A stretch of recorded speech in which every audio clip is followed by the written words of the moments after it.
Assalamualaikum warahmatullahi wabarakatuh. Alhamdulillah, pada kesempatan kali ini bertemu kembali dalam pembelajaran pendidikan agama Islam bersama saya Bapak Ahmad Rizal. Alhamdulillah, kita bertemu walaupun dalam keadaan yang belum memungkinkan untuk bertatap muka. Salawat serta salam semoga selalu tercurah kepada Habibur Nabi besar Muhammad SAW. Apa kabar anak-anak? Mudah-mudahan selalu dalam keadaan sehat walafiat, tetap terus menjalankan protokol kesehatan secara ketat dan baik.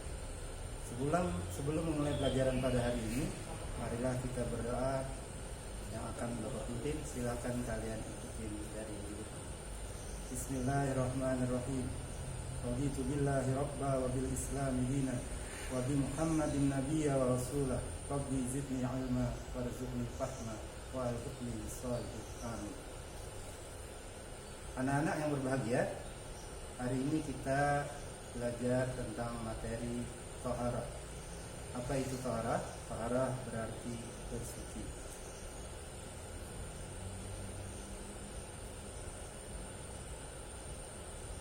Thaharah itu terdapat di dalam materi pendidikan agama Islam kelas 7 semester 1. Kompetensi dasar yang ingin dicapai pada pembelajaran kali ini adalah peserta didik mampu menghayati ajaran bersuci dari hadas kecil dan hadas besar, memenuhi ketentuan syariat Islam. Yang kedua, siswa juga nanti diharapkan mampu menunjukkan perilaku hidup bersih dari hadas kecil dan hadas besar dalam kehidupan sehari-hari. Yang ketiga, kompetensi yang ingin dicapai pada pembelajaran kali ini adalah siswa mampu memahami ketentuan bersuci dari hadas kecil dan hadas besar sesuai dengan ketentuan syariat Islam. Yang terakhir adalah siswa mampu menyajikan dalam kehidupan sehari-hari cara bersuci dari hadas kecil dan besar.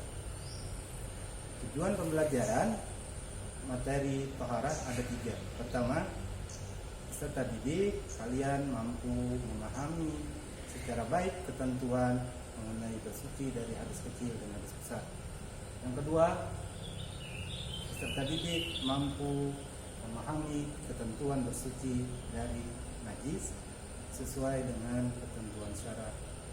Yang ketiga adalah pada akhirnya adalah siswa mampu menerapkan perilaku hidup bersih bersuci dari hadas kecil dan hadas besar. Ini materi yang ingin disampaikan pada hari ini. Pertama adalah ketentuan bersuci, yaitu tata cara bersuci baik itu dari najis maupun dari hadas. Yang kedua adalah tata cara bersuci itu sendiri. Yang ketiga, penerapan perilaku bersuci, perilaku hidup bersih dalam kehidupan sehari-hari. Apa ketentuan bersuci itu apa sih? Itu mengandung makna yang diambil dari bahasa Arab yang berarti thaharah. Dalam pengertian kita sehari-hari ialah bersuci, membersihkan diri. Selanjutnya, bersuci juga tertuang dalam Al-Quran sebagaimana yang Allah firmankan di dalam Quran surah An-Nisa ayat 43 dan surah Al-Anfal ayat ke-11. Pada hari ini juga kita berkesempatan untuk mengetahui bermacam-macam cara bersuci. Pertama, bersuci dari hadas. Hadas terbagi ke dalam 2 bagian, ada hadas kecil dan ada hadas besar. Yang kedua, bersuci dari najis. Para ulama sepakat najis terdiri dari 3 bagian. Ada yang disebut dengan najis mukhaffafah, yaitu najis ringan. Yang kedua disebut dengan najis mutawassithah, najis pertengahan, najis sedang. Dan yang terakhir adalah najis mughallal atau najis yang berat. Kita bahas satu-satu. Pertama, apa sih yang dimaksud dengan hadas? Hadas itu adalah suatu kondisi di mana seseorang dalam keadaan tidak suci, disebut tidak suci. Seperti misalkan kalau dia berhadas kecil, dia mengeluarkan sesuatu baik dari bubul maupun dari kuburnya. Yang kedua, atau dengan secara sengaja menyentuh kemaluan. Yang ketiga, orang-orang yang hilang akal karena gila atau karena sesuatu hal lainnya hingga pingsan, atau bersentuhan kulit antara laki-laki dan perempuan, itu termasuk dalam hadas kecil. Cara mensucikannya bagaimana? Kalau kita terkena hadas kecil, cara mensucikannya ada dua. Pertama, berwudu dengan air. Kalau tidak ditemukan air, maka boleh menggunakan tayamum. Apa itu? Mengganti wudu, yaitu dengan menggunakan debu. Selanjutnya ada istilah lain, yaitu hadas besar. Agak mirip dengan hadas kecil, tetapi cara mensucikannya berbeda. Hadas besar itu kondisi di mana seseorang sedang dalam keadaan janabah. Adalah sesuatu yang tidak berbentuk fisik berhadasnya, sehingga ia tidak selalu identik dengan kekotoran. Seperti contohnya adalah orang yang berhubungan suami istri, maka dia wajib cara mensucikannya dengan mandi wajib. Atau perempuan yang setiap bulan mengalami menstruasi. Yang ketiga, keluarnya darah nifas bagi perempuan. Apa itu darah nifas? Nifas itu adalah darah yang dikeluarkan oleh perempuan pasca melahirkan, setelah melahirkan. Yang keempat, keluarnya air mani, baik secara sengaja maupun tidak disengaja. Secara tidak sengaja maksudnya adalah melalui mimpi. Kalau secara disengaja berarti perilaku onani. Yang terakhir adalah orang yang wajib mensucikan dirinya dengan mandi besar adalah orang yang meninggal dunia. Cara mensucikannya yaitu mandi wajib, mandi besar, atau kalau apabila tidak ditemukan air, maka dia boleh mensucikannya dengan bertayamum. Nah, sekarang kita lanjut ke pembahasan tentang najis. Najis, sebagaimana yang Bapak sampaikan di depan tadi, terdiri atas 3 bagian. Apa itu najis? Najis adalah suatu benda kotor yang menyebabkan secara tidak suci, seperti kotoran manusia, kotoran hewan, bangkai, darah, nanah, dan lain sebagainya. Najis yang kita bahas pertama adalah mengenai najis ringan, najis mukhaffafah. Contohnya adalah air kencing bayi laki-laki yang baru berumur 2 tahun. Itu pun dengan syarat bayi tadi masih meminum ASI. Apa itu ASI? Yaitu air susu ibu. Dia belum mendapatkan makanan tambahan atau minuman tambahan yang selain ASI. Cara mensucikannya adalah dengan cukup memercikkan air ke wilayah najis ringan tersebut. Kedua adalah najis mutawassithah atau yang biasa disebut dengan najis pertengahan. Contohnya adalah darah manusia, kotoran hewan, bangkai, nanah, dan lain sebagainya. Cara mensucikan najis ini adalah dengan membasuh. Najis mutawassithah terbagi ke dalam 2 bagian. Ada yang disebut sebagai mutawassithah ainiyah, yaitu sesuatu yang tampak bendanya, tercium baunya atau rasanya. Cara mensucikannya adalah dengan menyiram air sampai hilang warnanya, sampai hilang baunya. Yang kedua, najis mutawassithah hukmiyah. Najis yang tidak dapat diketahui dengan indera seperti warna atau bentuknya, tetapi najis tersebut ada, seperti kena percikan air kencing kucing misalkan. Bendanya tidak ada, kadang-kadang baunya pun tidak tercium, tetapi ia masih terlihat. Cara mensucikannya adalah dengan menyuci pakaian yang terkena najis mutawassithah hukmiyah tersebut dengan air bersih. Terakhir adalah najis mughallal. Ini najis yang terkategori sangat berat, yaitu kalau dalam Al-Quran disebut seperti daging babi, baik itu darahnya maupun tulang. Cara mensucikannya adalah dengan menyiramkan 7 kali air, dan salah satunya harus dicampur dengan tanah atau debu. Selanjutnya, tata cara bersuci dengan mandi wajib. Pertama adalah berniat, niat mandi wajib. Kalau kalian bisa menggunakan lafaz niat mandi, silakan gunakan. Tapi yang terpenting niat itu tetap di dalam hati. Boleh dibaca nawaitul ghusla rabbil hadatsil akbari fardhulillah ta'ala. Yang kedua, menghilangkan najis dari badan. Kalau misalkan terinjak kotoran binatang, maka kotoran itu juga harus dibasuh dengan air yang suci. Terakhir, mengalirkan air ke seluruh anggota tubuh, mulai dari rambut, kepala sampai ke ujung kaki. Kedua, bersuci dengan berwudu. Ini mungkin sering kita lakukan dalam kehidupan sehari-hari. Pertama, niat wudu itu ada 6. Pertama, berniat.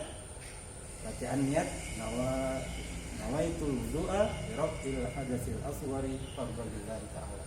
Setelah itu, tahapan selanjutnya adalah membasuh muka.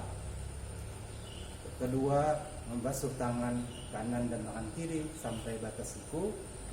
Yang ketiga, mengusap kepala, mengusap kaki hingga mata kaki. Yang terakhir, tertib. Setelah itu jangan lupa berdoa. Selesai itu. Yang ketiga, bersuci dengan tayamum. Media tayamum adalah debu. Pertama, niat tayamum dan membaca basmalah. Yang kedua, menepukkan telapak tangan ke tempat berdebu. Setelah itu debunya ditiup dulu, baru mengusapkan debu tadi ke bagian muka sampai telapak tangan dan mengusapkannya dari tangan sampai ke siku.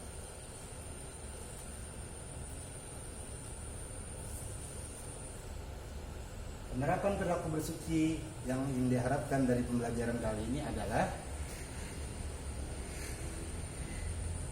bersuci menjaga kita terhadap kebersihan diri sendiri.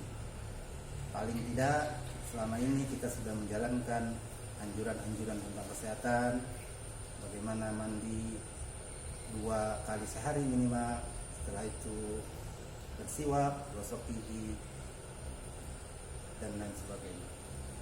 Yang kedua, penerapan perilaku bersuci dalam kehidupan sehari-hari juga adalah kita mampu menjaga kebersihan rumah. Tidak hanya rumah diri sendiri, tetapi lingkungan rumah juga harus terwujud dalam kehidupan bersih dan sehat. Yang ketiga, sebagai peserta didik, sebagai pelajar, kalian juga diharapkan mampu menjaga kebersihan lingkungan sekolah agar tetap bersih, asri, dan rindang. Terakhir adalah mewujudkan kebersihan di lingkungan masyarakat, di lingkungan yang lebih besar. Kalau selama ini persoalan sampah menjadi problem di masyarakat, maka sebagai pelajar kita harus membantu memberikan solusi dan menerapkan perilaku hidup bersih itu di lingkungan masyarakat dan lingkungan sekitar. Hikmah yang bisa diambil dari pelajaran kali ini adalah pertama, bersuci mendorong kita semakin dekat dan taat kepada Allah. Bukankah Allah telah menyebutkan di dalam Al-Quran, Innallaha yuhibbut tawwabina wa yuhibbul mutatahhirin. Sesungguhnya Allah itu menyukai orang-orang yang bersih dan lagi mensucikan diri. Yang kedua, hidup bersih itu merupakan perilaku dalam keseharian. Bagaimana perilaku hidup bersih itu menjadi passion kita dalam kehidupan sehari-hari, menjadi bagian yang penting dalam kehidupan kita semua sebagai manusia. Ketiga, hidup bersih menjauhkan kita dari beberapa penyakit karena kurangnya kebersihan. Ada banyak hal yang selama ini muncul di masyarakat seperti kasus demam berdarah yang diakibatkan oleh kerusakan lingkungan karena banyaknya sampah sehingga akhirnya memunculkan banyak nyamuk-nyamuk yang mengakibatkan manusia itu sendiri yang akhirnya merugi. Selanjutnya adalah hikmah bersuci menambah khusyukan dalam beribadah. Salah satunya adalah perintah soal sholat Jumat, bagaimana kita diharuskan untuk memakai pakaian yang bersih lagi wangi. Karena Allah menyukai orang yang wangi dan bersih. Innallaha jamilun yuhibbul jamal. Allah itu indah dan sangat menyukai keindahan. Selanjutnya, hikmah dari bersuci adalah bersihnya badan kita sehingga orang-orang di sekitar kita merasa nyaman, merasa betah apabila kita mampu mewujudkan perilaku bersih tersebut. Selanjutnya adalah jelas orang yang hidupnya bersih, perilaku hidupnya bersih, dia insya Allah akan terhindar dari segala macam penyakit yang disebabkan oleh kotoran yang ada di sekitar. Terakhir adalah perilaku hidup bersih merupakan sarana utama agar manusia bisa lebih taqarrub kepada Allah, karena Allah sangat menyukai hamba-hambanya yang mensucikan diri. Ini juga menjadi bagian penting dari hikmah secara keseluruhan. Apa itu? Menjaga kesehatan.